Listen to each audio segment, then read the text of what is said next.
அந்த விபரீதம் நடப்பதற்கு காரணமானவர் ஓடி வந்து ஒளிந்து கொள்கிறார். ஆனால் தமிழகத்தினுடைய மாநிலத்தை வழிநடத்தும் தலைவன் என்பவர், முதல்வர் என்பவர் அந்த இடத்திற்கு இரவே ஓடுகிறார். அங்க போயிட்டு முதல்ல உயிருக்கு போராடுபவர்களுக்கு உரிய சிகிச்சை கொடுக்கிறார், உயிரிழந்த குடும்பங்களுக்கு ஆறுதல் சொல்கிறார்.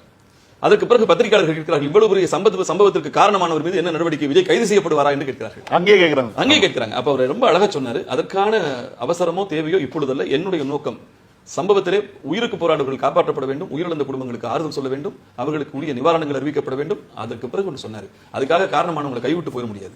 அந்த விசாரணையின் முடிவில் யார் தவறித்தார்களோ அவர்கள் மீது நடவடிக்கையும் எடுக்கப்படும் என்பதை உறுதிப்படுத்துகிறார். ஆனால் இன்னைக்கு மக்கள் என்ன சொல்றான், ஏங்க எல்லா உண்மையும் தெரிஞ்சு போச்சுங்க, புதிய ஊர் அம்பலப்பட்டு போச்சு, ஏங்க முதல்வர் போல பொறுக்கிறாரு, நடவடிக்கை எடுக்கணுங்க. விஜயை ஆதரித்து அவரை ரசித்தவர்களிடம் கூட பலரிடம் மௌனம் வந்து விட்டது.